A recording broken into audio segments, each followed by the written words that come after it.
Bien, Dios continúe bendiciendo a todos, hermanos. Vamos a orar para presentar la palabra de Dios ante Él, para que Él sea el que dirija todo lo que se vaya a hacer acá en esta tarde. Oremos. Padre, gracias por todo, Padre, tu bondad, tu favor, tu misericordia, tu guianza, fidelidad. Venimos ante ti, a tu presencia, rogándote, pidiéndote, Dios, que hables en nuestras vidas, que nos enseñes, Padre. Vamos a aprender y obedecer santas y una palabra de Dios. Ayúdanos a andar en conformidad a tu ley. En el nombre de Jesús. Amén.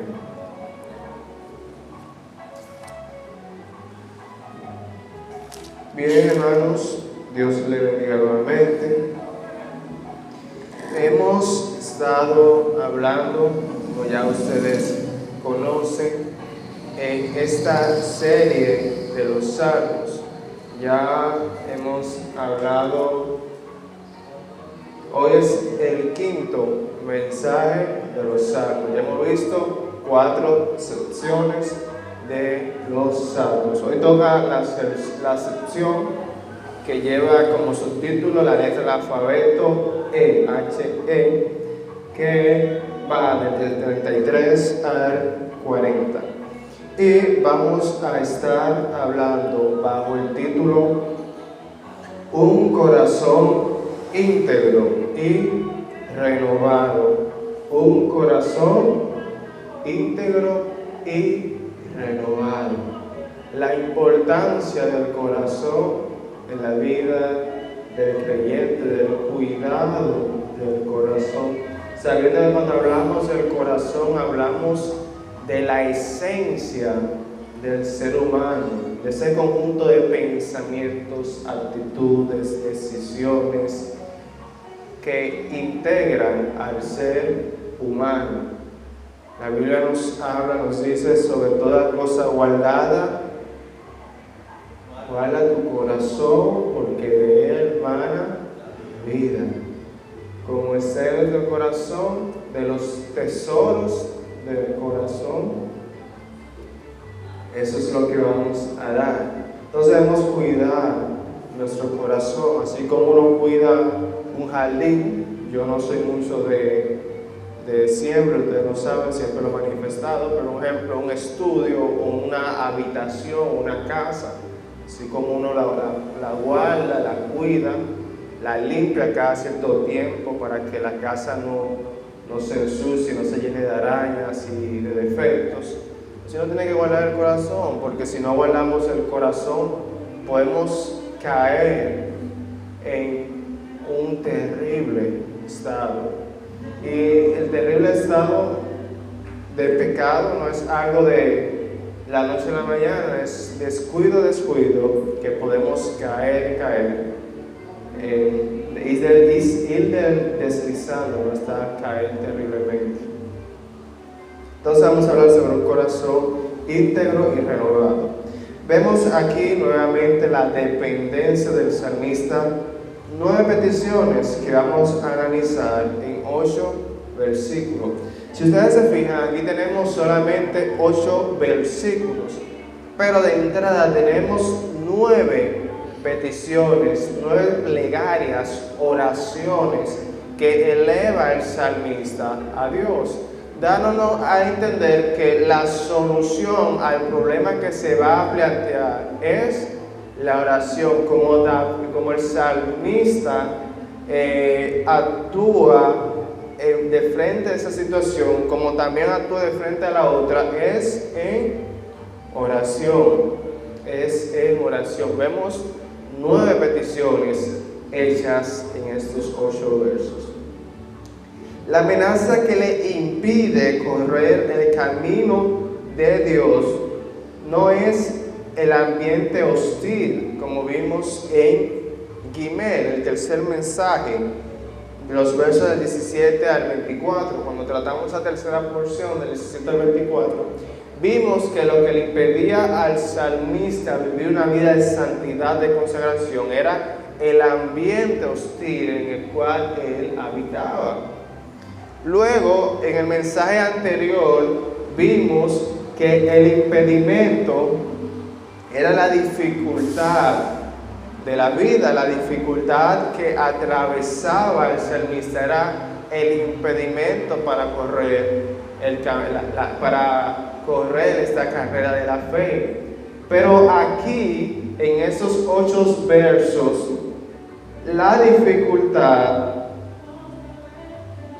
pero aquí la situación es el corazón inconstante que quiere obedecer, pero puede fácilmente apartarse, a ser atraídos por propósitos egoístas y cede a las tentaciones que entran por los ojos.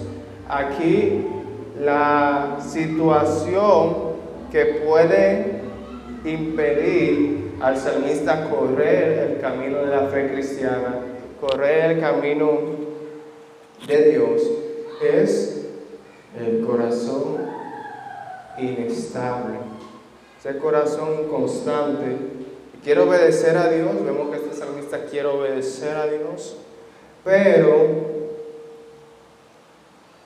puede fácilmente apartarse, a ser atraído por propósitos egoístas y cede a las tentaciones que entran por los ojos. El comentarista Siglo lo describe de la siguiente manera: la lealtad del corazón amenazada por la deslealtad del corazón. La lealtad del corazón, un corazón que busca a Dios, quiere a Dios, atacada por la deslealtad del mismo corazón. Esas dos naturalezas, la carne y el espíritu. El espíritu está dispuesto, la carne es débil. Entonces esa es la temática de aquí, el corazón, la batalla del corazón. Ahora bien, ¿cuál es la solución? ¿Qué le dice el Señor a Pedro? Velar y orar. Debemos orar. Solo Dios puede mantener nuestro corazón obediente. Solo Dios puede mantener nuestro corazón obediente. Sí, es importante el esfuerzo y la sabiduría, el estudio de la palabra, pero también eso no es suficiente. Necesitamos de la gracia de Dios para mantener el corazón obediente a Dios. Entonces el tema de hoy es un corazón íntegro y renovado. Vamos a ver el primer punto, verso del 33 al 35. Dice: enséñame, oh Jehová, el camino de tus estatutos, y los guardaré hasta el fin. Dame entendimiento y guardaré tu ley, y la cumpliré de todo corazón. Guíame por la senda de tus mandamientos, porque en ella tengo mi voluntad. El primer punto es consagración total. Primero que vamos a ver en estos 3 versos es consagración total. Vemos aquí las 3 primeras peticiones de las que hablábamos anteriormente. La primera petición es: enséñame, oh Jehová, el camino de tus estatutos. Enséñame, muéstrame. Así, aquí muestra ese deseo de aprender la palabra de Dios. Debemos orar a Dios siempre pidiéndole instrucción. Como alumnos en la escuela de Dios debemos estar ansiosos de aprender cómo traducir sus preceptos en la práctica de nuestras vidas y resolver, es decir, decidirnos a obedecer. Debemos pedir al Señor que nos instruya, que nos dé cada día de su sabiduría, para poder vivir esta vida, para poder correr el camino de la fe. Debemos ansiar y orar al Señor por ello, y luego que el Señor nos dé la instrucción, orarle al Señor para que nos ayude a decidir, a comprometernos a obedecer su palabra. Esta es la primera petición, y que debe ser la petición de nosotros. Debemos pedir al Señor que nos enseñe, que nos dé de su sabiduría cada día, cada momento. La segunda petición es, verso 34, dame entendimiento. No solamente debemos pedirle al Señor la instrucción, la sabiduría, que Él nos dé la revelación especial. Qué hermoso, hermano. Y cuando uno hace el devocional, y también cuando uno lee el libro cristiano, no solamente debemos leer la Biblia, también el Señor le ha dado sabiduría a otros siervos para que escriban libros cristianos. Entonces también debemos procurar leer esa sabiduría que Dios le da a sus siervos. Pero qué hermoso es, hermanos, cuando además de la sabiduría, que Él nos da la facilidad, porque gracias a Dios hay facilidad de acceso a su palabra y a otros libros de la fe, Él nos da entendimiento. Hay veces que uno lee algo de la Biblia o de un libro cristiano y uno dice, wow, suena bonito, pero no entendí. Suena lindo, oye, pero eso suena como poderoso, pero yo no entiendo. Yo me he quedado muchas veces leyendo o en la Biblia o los libros cristianos y yo, wow, pero ¿qué significará esto? Y le doy mente y no sé qué significa. Y al tiempo, el Señor me revela qué es lo que dice o cuál es el significado de esa porción o de ese fragmento que habló ese escritor cristiano. Entonces debemos pedirle a Dios entendimiento, debemos pedirle a Dios primero instrucción, la enseñanza, pero también debemos pedirle el entendimiento. Debemos orar pidiendo entendimiento. Es importante tener una vista correcta de las Escrituras, de su significado y sus obligaciones. Debemos tener una vista correcta de las Escrituras, sus significados y sus obligaciones. Muchas veces también hay pasajes que no los interpretamos de la manera correcta, que tal vez por la falta de conocimiento obviamos el contexto, obviamos la escritura, nos vamos muy lejos, y debemos pedir al Señor que nos enseñe la manera correcta, el punto de vista correcto de esa escritura. Entonces debemos pedir al Señor por su sabiduría, por la instrucción, pero también por el entendimiento. ¿Y cómo vamos a obedecer la palabra si no la entendemos? ¿Cómo vamos a vivir una vida santa si no entendemos la palabra de Dios? Entonces vamos a ver la tercera petición y última petición de este primer punto, que es la consagración total. Verso 35. Guíame por la senda de tus mandamientos. Él le pide a Dios la instrucción, Él le pide a Dios el entendimiento, pero también le pide la guía. Que Dios esté con nosotros. Tenemos la instrucción, entendemos las instrucciones, pero también tenemos al instructor, a Dios al lado nuestro. Debemos orar pidiendo dirección. Como veíamos ahorita, el espíritu está dispuesto, pero la carne es débil. Así que deseamos que el Señor que nos muestre los pasos en el camino de su voluntad. Que el Señor que el Señor guíe nuestros pasos en el camino de su voluntad. Que Él nos guíe. Rogamos al Señor que su presencia esté con nosotros en cada momento. Que Él nos ayude en todas las situaciones que nos arropan en nuestro día a día. Qué hermoso, hermano, estas 3 peticiones.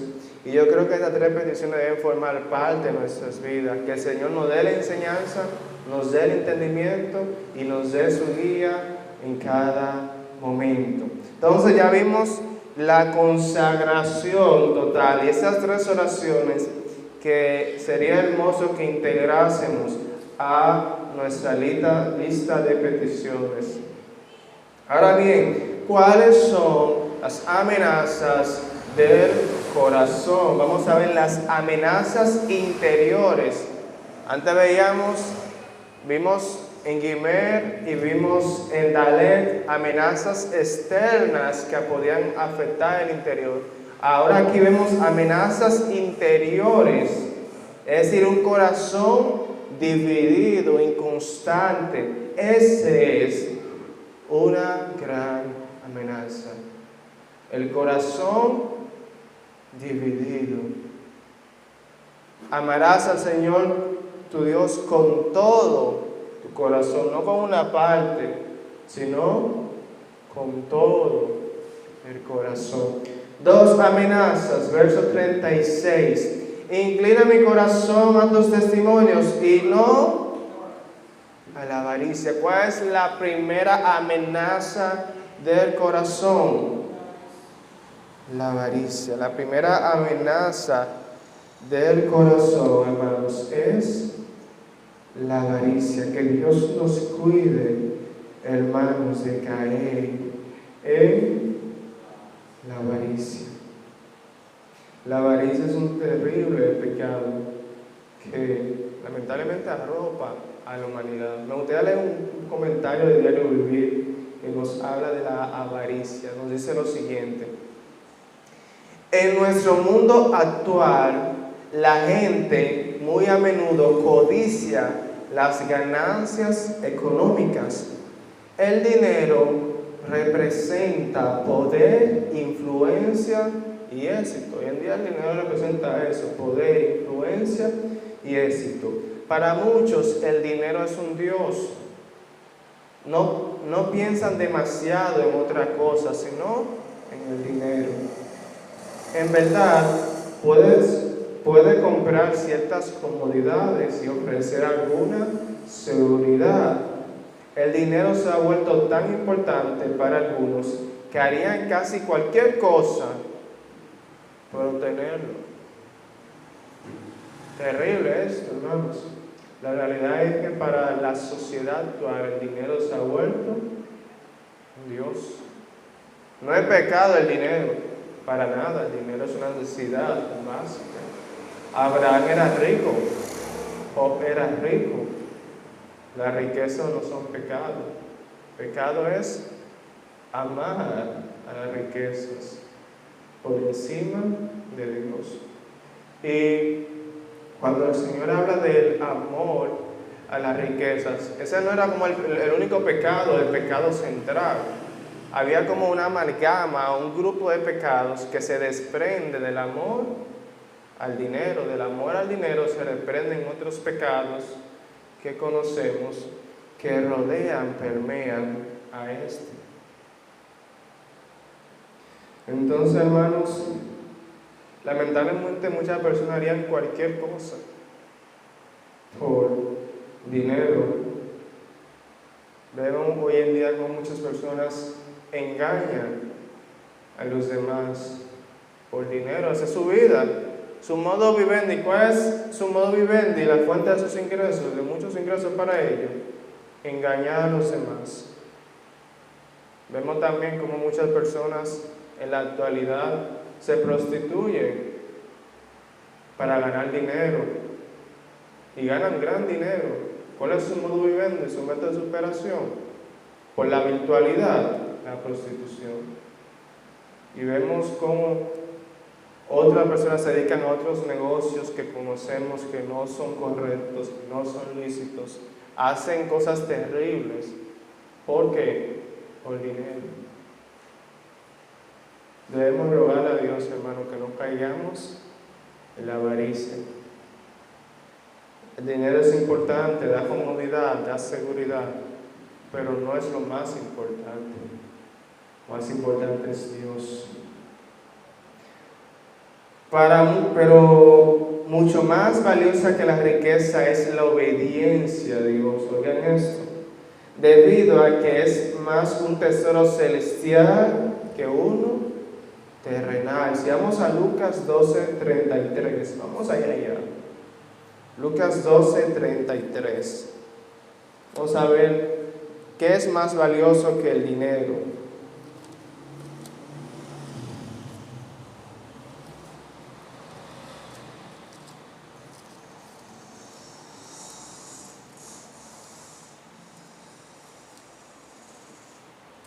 Dice, vended lo que poseéis y dad limosna, haceos bolsas que no se envejezcan, tesoros en los cielos que no se agoten, donde el ladrón no llega, la polilla destruye.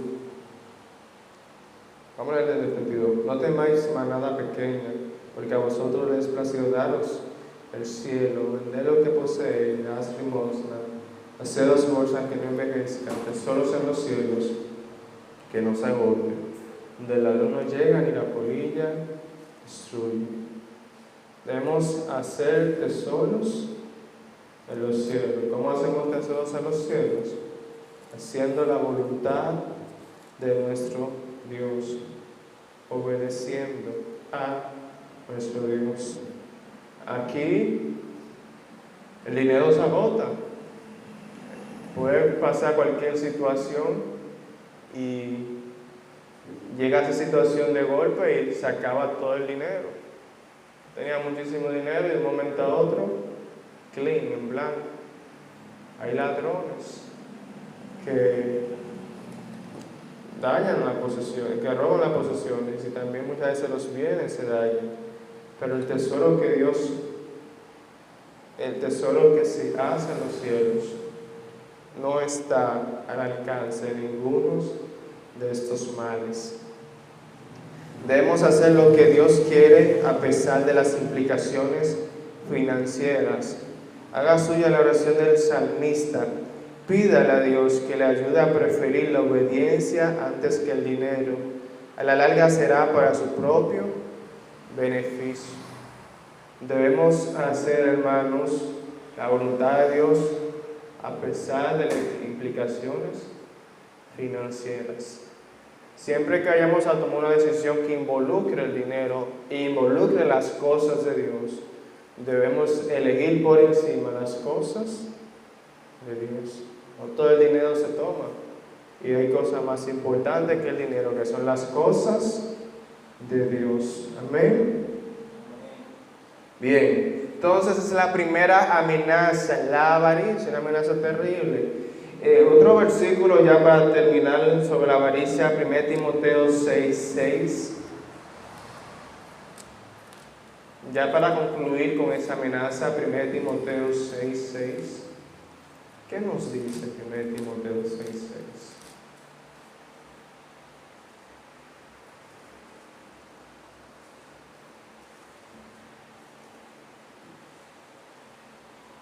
Pero gran ganancia es la piedad acompañada de contentamiento.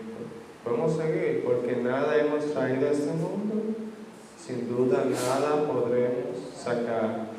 Así que teniendo sustento de abrigos, estemos contentos con esto, porque los que quieren enriquecerse caen en tentación y lazos, en muchas codicias necias y dañosas que hunden a los hombres en la destrucción y perdición, porque la raíz de todos los males es el amor al dinero, cual diciendo algunos se extraviaron de la fe y fueron traspasados en muchos dolores. Gran ganancia es la piedad, acompañada de contentamiento. Roguemos a Dios que nos dé contentamiento, que estemos contentos con lo que tenemos. Hermano, la realidad es que tenemos tantas cosas y nosotros invertimos tan poco tiempo en apreciar las tantas cosas que tenemos. Si ustedes se fijan en eso, invertimos más tiempo deseando las cosas que no tenemos que apreciando las cosas que tenemos. Somos tan bendecidos. Me recuerdo que anoche yo veía la gente de Turquía, creo que era de Turquía esa gente, un país así, y esa gente estaba caminando, el agua le daba por ahí, no sé si era el fenómeno de la niña, y tú veías a sus padres, a sus niños, y un barrio entero, una comunidad entera, caminando con el agua por encima del ombligo, los padres cargando a los hijos, toda una comunidad devastada, inundada, y no quedaba nada. Qué triste, lamentable la situación de esas personas, pero hay fines peores, y que nosotros estemos aquí saludables, con hogar, con sustento, con abrigo, comida, con ropa, estemos medianamente saludables. Bueno, una gran bendición. Dios es demasiado bueno por nosotros, es la realidad, hermano. Entonces debemos tener contentamiento. Porque, hermano, como dice este verso, nada hemos traído a este mundo. Usted no vino con un pan debajo del brazo, como dicen. Y nada nos vamos a llevar. La gente se olvida. Muchas veces tú ves a esa gente amontonando, guardando, como que no se va a morir nunca. Y llega la muerte, ¿y qué pasó con ese dinero? Bueno, los hijos lo desbaratan en una semana, en un mes. La gente debe saber que se va a morir. ¿Para qué buscar tantas riquezas si al final tú no vas a poder usarlas todas? Gastarlas todas, a lo mejor aprovecharlas todas es la palabra correcta. Muchas veces sacrifican la salud, sacrifican la familia para ganar dinero y al final lo que hacen es perder. Debemos ser agradecidos con Dios y pedir a Dios que nos dé contentamiento, es decir, agradecimiento por todo. Dale gracias a Dios. Salmo 113 creo que es el que habla de bendice alma mía Jehová y no olvide cuánto beneficio Dios ha hecho por nosotros. Amén. Amén. Entonces, primera amenaza, la avaricia. Roguemos al Señor que nos libre de la avaricia, que nos dé contentamiento. ¿Cuál es una de las soluciones? La oración, la palabra de Dios. A través de la palabra de Dios, la palabra de Dios nos aterriza y nos habla de esto. Pero otra amenaza que se resuelve muy bien con la palabra de Dios es la que le sigue, que es la vanidad. Dice el verso 37, aparta mis ojos que no vean la vanidad, avívame en tu camino. Y abre los ojos, porque los ojos son la avenida del mundo. La mayoría de las tentaciones, ¿por dónde entran? Por los ojos. Los deseos de la carne, la mayoría de los deseos de la carne entran ¿por dónde? Por los ojos. La vanagloria de la vida, la vanidad, ¿por dónde entra la vanidad? Por los ojos. Una gran avenida, debemos cuidar nuestros ojos. Nuestros ojos y el corazón están ahí mismo. Cuidamos nuestro corazón, cuidando nuestros ojos, cuidando lo que vemos, lo que hablamos, lo que oímos, consumimos. Tanto lo que entra como lo que sale. Lo que entra, es decir, por los ojos, por los oídos, como lo que sale por nuestra boca. Así cuidamos el corazón. Entonces dice aquí que aparte sus ojos de la vanidad. La vanidad entra por los ojos. Debemos orar pidiendo las realidades divinas, no las sombras. Recuerden que vanidad significa vaciedad. Es algo como que no tiene peso, no tiene valor. Hermanos, si vivimos un mundo vano, un mundo vacío, un mundo de sombras, de vanidades, de trivialidades. Y hoy en día más con las redes sociales, donde vemos todas esas vanidades. Cuando usted ve las redes sociales, lo que le aparece son cosas que no tienen valor.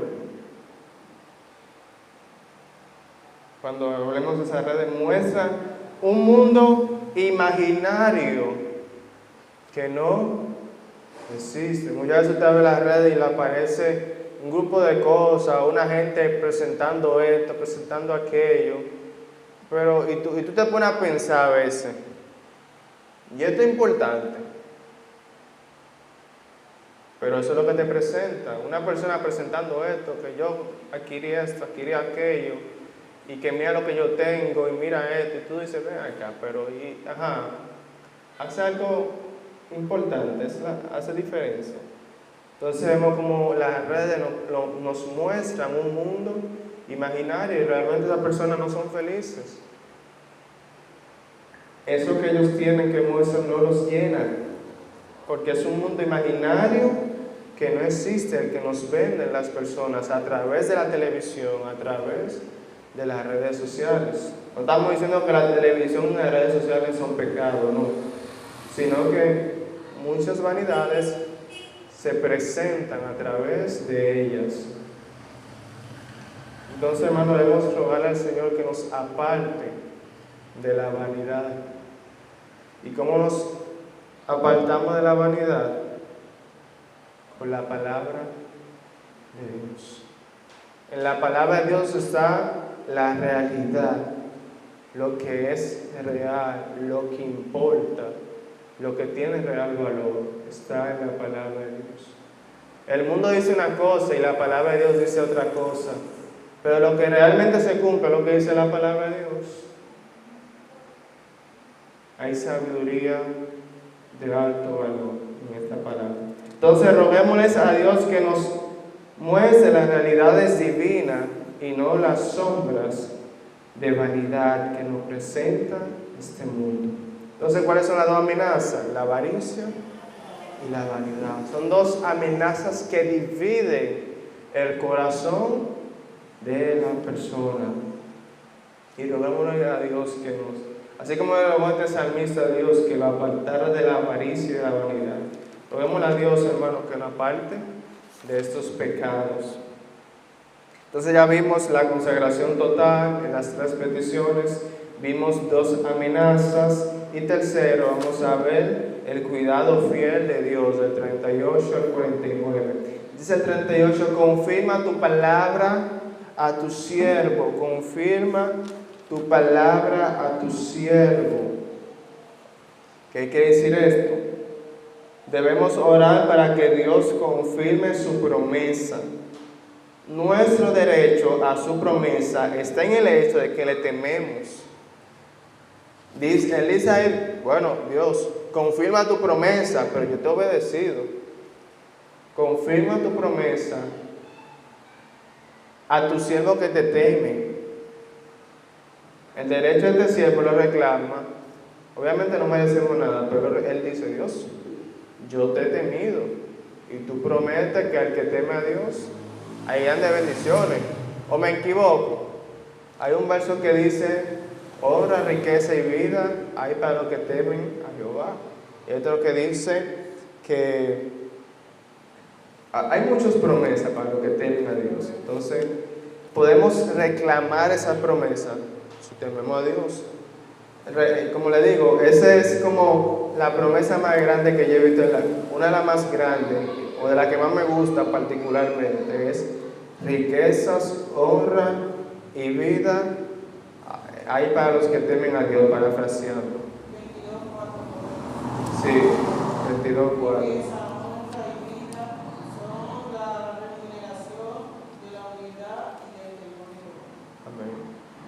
Todo el mundo quiere vivir mucho, todo el mundo quiere riquezas, sin amor al dinero obviamente, y todo el mundo quiere honra, reconocimiento. ¿Qué debemos hacer? Ser humildes y temer a Dios. Me gustaría leer una porción del libro Manantiales en el Desierto de la señora Couma, que dice lo siguiente: a veces no puedes enfrentar una dificultad de tal manera que el resultado sea favorable. Oras, pero no te sientes libre en la oración. Lo que falta es una promesa definida. Pruebas una y otra de las palabras inspiradas por Dios, pero ninguna encaja.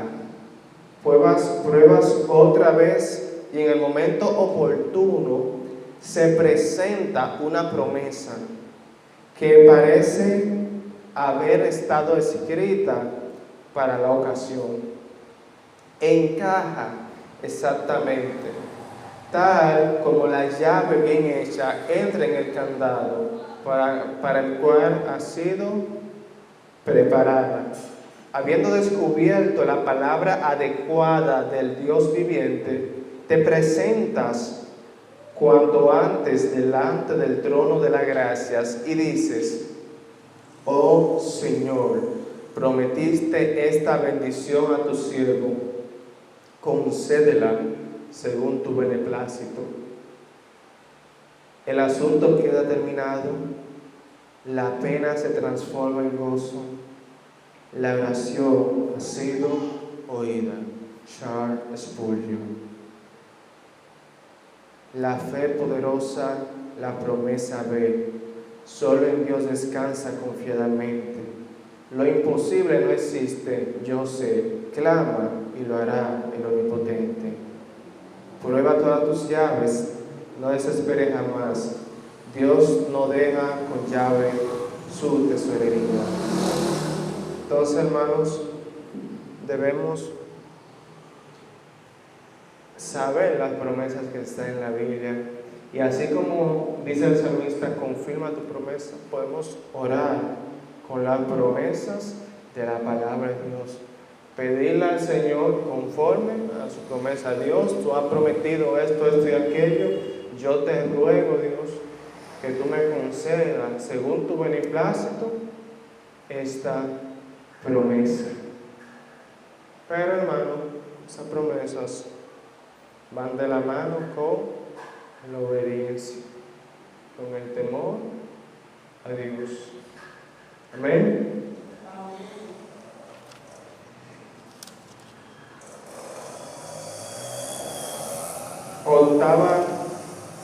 Octava petición. Octava petición. Quita de mí el oprobio. Verso 39. Quita de mí el oprobio que he temido, porque buenos son tus juicios. Debemos orar también para que guarde de reproches y de cualquier otra cosa que traería vergüenza o deshonra sobre el nombre de Dios. Que el Señor nos libre de deshonrar su nombre, de traer vergüenza a su nombre. Y por último, última petición, verso 40. He aquí, yo he anhelado tus mandamientos. Vivifícame tu justicia. Debemos orar, hermanos, pidiendo avivamiento personal. Que el Señor nos avive, nos vivifique. Isaías 35:7. Vamos a ver qué nos dice Isaías 35:7.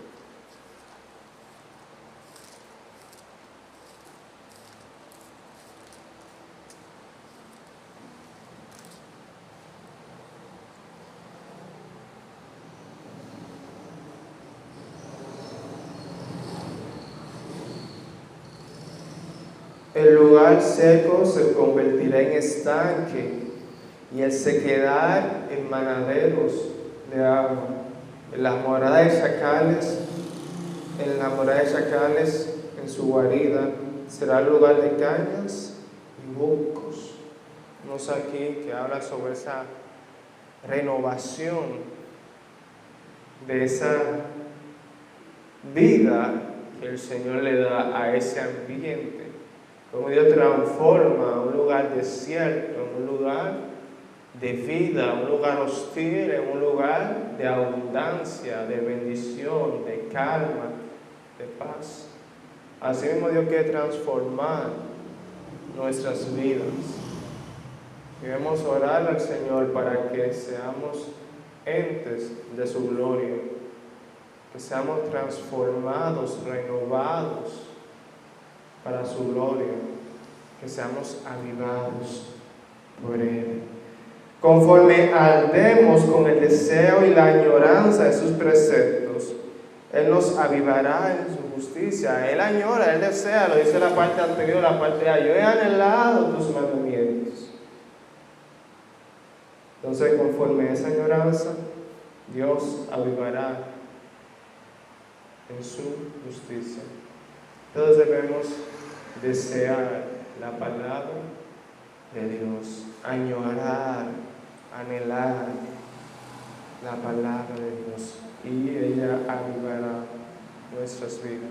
Hermanos, roguemos al Señor que esta oración sea parte, estas oraciones, ¿no? Porque son varias, sean parte de nuestras vidas, que así como el salmista podamos orar al Señor para que nos instruya, para que nos dé entendimiento y nos guíe, para que nos libre de la avaricia y de la vanidad, para que nos libre, para que confirme su promesa, para que nos quite cualquier oprobio o vergüenza y para que nos vivifique. Oremos. Padre, gracias por tu bendición. Ayúdanos a guardar, a grabar esas palabras en nuestros corazones. Ayúdanos a tener corazones renovados, corazones íntegros para tu gloria. En nombre de Jesús. Amén.